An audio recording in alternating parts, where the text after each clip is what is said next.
Deadline by William G. Hyland Jr. Narrated by Tara Novi. Prologue. An hour ago, I was almost burned to death. My life was saved by something supernatural. Something not from this world. Call it what you will, a ghost, a spirit, a presence. The events I now chronicle were the real thing. They happened to me at Sebastian Castle, the mansion of the famed illusionist, Nicholas Sebastian. Thomas Vale stopped typing and stared at his computer screen. The smell of smoke and ash still lingered in his hair and clothes as he edited the article. He had changed the working title 3 times in the last 5 minutes. Life after death, The Mystery of Faith, Do You Believe in Ghosts? Nicholas Sebastian, A Modern Horror Story. By Thomas Vale. Features editor, The Los Angeles Mirror. A darkness stirred within Vale that he could not comprehend. The hair on the back of his hands prickled upward as he typed. The oldest and strongest emotion of mankind is fear, and the oldest and strongest kind of fear is fear of the unknown. H.P. Lovecraft. If that is true, I can assure you of one thing. Spiritual forces exist. I have no doubt about that now. Evil is something real.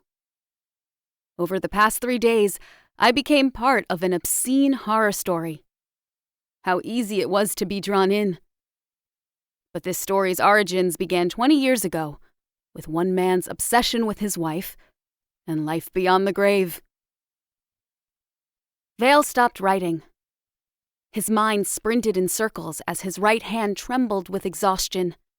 He knew there would be no sleep for him tonight. When the thrumming wind blew an overhanging tree branch against the roof, Vale flinched. The muscles in his throat tightened. It was still there. The fear seeped in. Ghastly images rose, emotion overtaking reason, filling Vale's mouth with a bitter taste like a copper penny. The image of her face was cemented in the shadow of his mind. Black galaxies of eyes shot with red. In that moment, he declined his head and felt a shiver plating up his back. Somehow Thomas Vale sensed that someone loomed behind him, even before the hand fell on his shoulder. Chapter 1, 2004, Las Vegas, Nevada. A sword rose from the shrouded darkness, sharp and gleaming. Its point came to rest on the exposed neck of a woman. Wearing a flowing white dress, Elizabeth Sebastian struggled against the chains binding her tied wrists. A bright light shone on her face, highlighting her dark hair and high cheekbones. Nicholas Sebastian, her husband, swept past her while nests of electricity bloomed in the clouds above him. He caressed the small tattoo of orchids dripping off her left shoulder. Rubbing a face that appeared to be carved in flint, Nicholas appeared much older, with a neat Van Dyke beard and a string of tiny brown moles leaking under his left eye.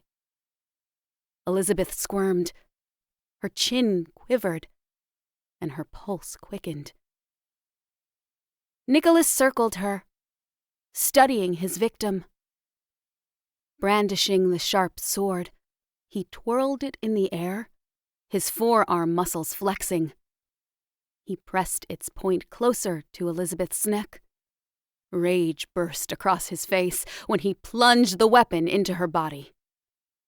Thick crimson blood blossomed on Elizabeth's white gown. Life drained from her body as her head slumped forward.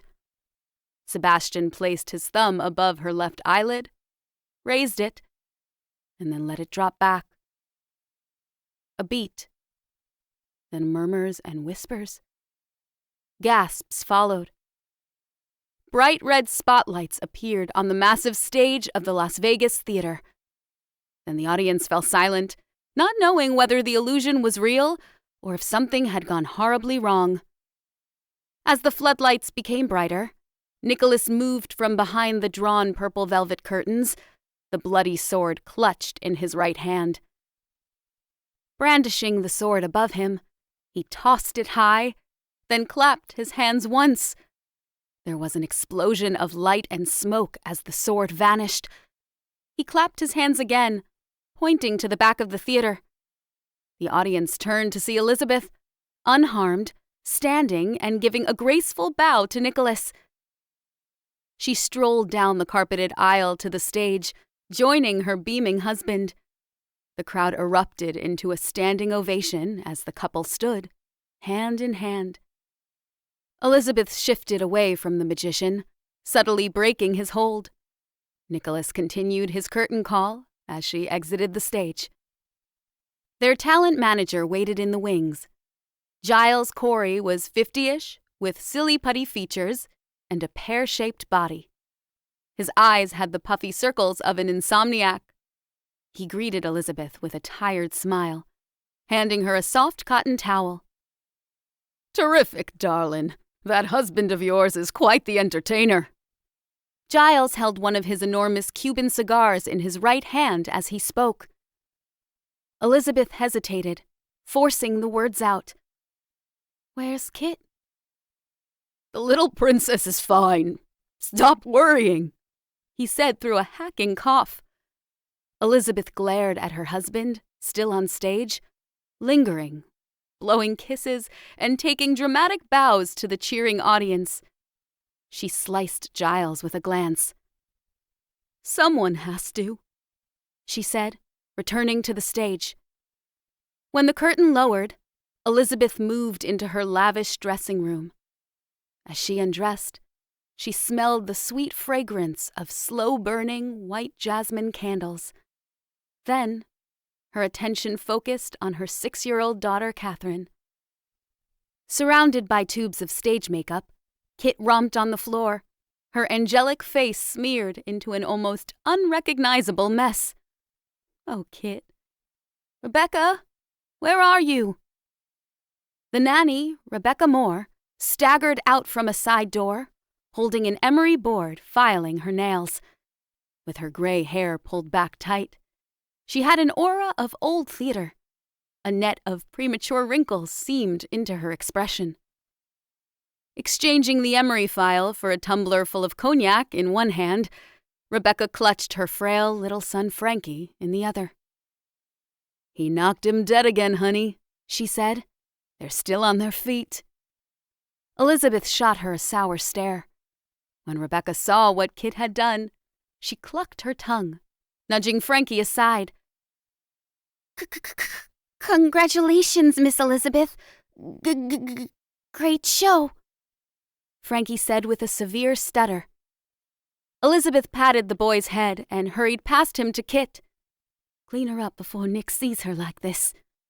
"You wicked little child," Rebecca said. Out, damn spot." She moved with a surge of enthusiasm to a wet bar. "I'll just get Mr. Sebastian's drink." "Don't bother, Elizabeth said, but Rebecca had already poured an amber liquid. "It's no bother. I know how keyed up he gets during a performance." Elizabeth sat at her elaborate dressing table adorned with ornate crystal perfume bottles. She combed her hair and creamed her face, glancing at Kit's oversized Beatrix Potter rabbit doll in the corner, when the door flew open. Nicholas stormed in, followed by Giles.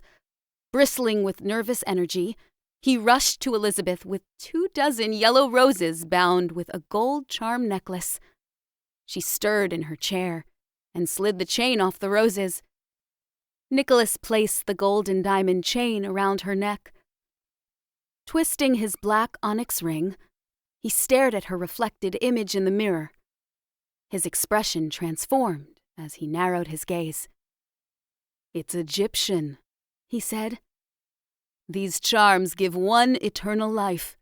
When a husband gives this to his wife, nothing can separate them. Not even death."